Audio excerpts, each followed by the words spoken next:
तो नमस्कार बच्चों, कैसे हैं आप सब। उम्मीद करता हूँ हम सब बहुत अच्छे होंगे। बच्चों देखिए, आज एक प्रश्न लेकर आए हैं सक्रियता श्रेणी यानी विद्युत रासायनिक श्रेणी। तो इसको आपको समझाइए क्या है ना। तो सक्रियता श्रेणी उसको बोलते हैं हम लोग, और इसी को हम लोग क्या बोलते हैं बेटा, सक्रियता श्रेणी को ही क्या बोलते हैं, विद्युत रासायनिक श्रेणी।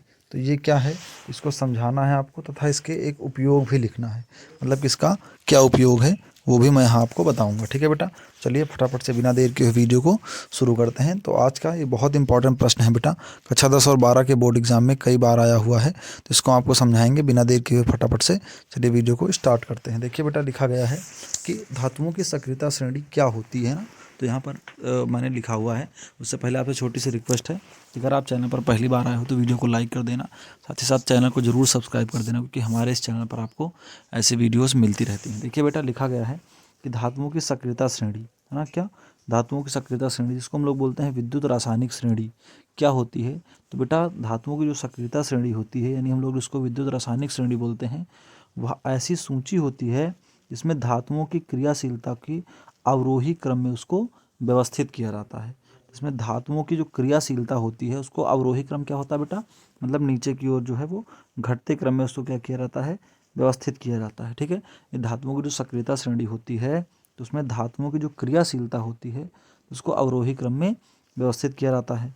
और विस्थापन के प्रयोगों के बाद निम्न श्रेणी को विकसित किया गया है। काफ़ी सारे विस्थापन के प्रयोग किए गए हैं, मीन जैसे अभिकारक में इस इधर ले जाना, उधर वाले तत्व को इधर लाना।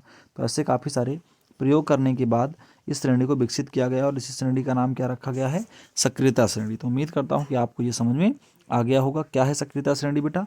तो धातुओं की क्रियाशीलता के अवरोही क्रम में व्यवस्थित करने पर जो श्रेणी प्राप्त होती है, तो वही श्रेणी में क्या कहलाती है, सक्रियता श्रेणी कहलाती है। ठीक है, अब आपको दिखा देते हैं सक्रियता श्रेणी क्या है ना। देखिए बेटा, जैसे ये लिखा हुआ है, तो इसमें क्या लिखा हुआ है, सारणी सक्रियता श्रेणी धातुओं की सापेक्ष अभिक्रियाएं। यहाँ पर देखिए क्या लिखा हुआ है, एरो में जो एरो लगा हुआ है ये नीचे की ओर ऐसे लगा हुआ है। यहाँ पर लिखा हुआ है सबसे अधिक क्रियाशील, घटती क्रियाशीलता, और यहाँ पर लिखा हुआ है सबसे कम क्रियाशीलता। ठीक है, तो ये जो है वो सबसे कम क्रियाशील है, ये घटती क्रियाशीलता है, और ये सबसे अधिक क्रियाशील है। यानी ऊपर की जो धातुएँ हैं ये वाली ये अधिक क्रियाशील हैं। जैसे जैसे हम नीचे आ रहे हैं क्रियाशीलता क्या होती जा रही है, घटती जा रही है। यहाँ पर आप देखिए पोटेशियम बेटा सबसे अधिक क्रियाशील धातु है, उसके बाद फिर सोडियम है, सोडियम के बाद फिर बेटा यहाँ पर कैल्शियम है, कैल्शियम के बाद फिर यहाँ पर मैग्नीशियम है, एल्यूमिनियम उससे कम फिर जिंक है, उससे कम फिर आयरन है बेटा, उससे कम लेड है, फिर हाइड्रोजन, उससे कम क्रियाशील फिर कॉपर है, और Hg जो है मरकरी पारा उससे कम क्रियाशील, Ag उससे कम, और Au यहाँ पर सबसे कम क्रियाशील धातु है। तो समझ में आया, जितना अधिक जो क्रियाशील होगा तो उसके जलीय विलयन से उसको वो विस्थापित कर देगा। तो उम्मीद करता हूँ कि यहाँ तक आपको समझ में आ गया होगा क्रियाशीलता क्या होती है।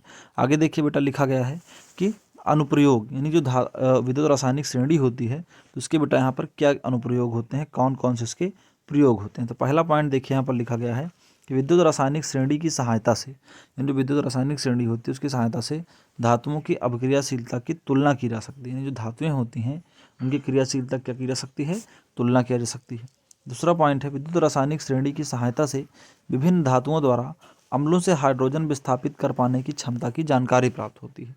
यानी कि अनुप्रयोग में पहला पॉइंट क्या है, विद्युत रासायनिक श्रेणी की सहायता से धातुओं की अभिक्रियाशीलता की तुलना की जा सकती है। देखिए जैसे मान लीजिए ऊपर मैंने कुछ धातुएं लिखी, कुछ नीचे लिखी है, तो हम ये कंपेयर कर लेंगे कौन कितना क्रियाशील है।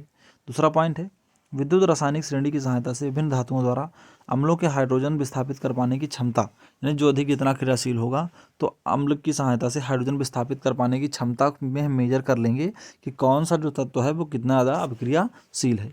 तो उम्मीद करता हूँ बेटा कि ये जो मैंने कराया आपको धातुओं की सक्रियता श्रेणी, ये आपको समझ में आया होगा। साथ ही साथ बेटा आपसे रिक्वेस्ट है, अगर वीडियो पसंद आया हो तो वीडियो को लाइक कर देना, और चैनल को ज़रूर सब्सक्राइब कर देना, क्योंकि हमारे इस चैनल पर आपको ऐसी वीडियोस मिलती रहती हैं। तो आज के लिए बस इतना ही, मिलते हैं अगले वीडियो में, तक के लिए जय हिंद और वंदे मातरम बच्चों।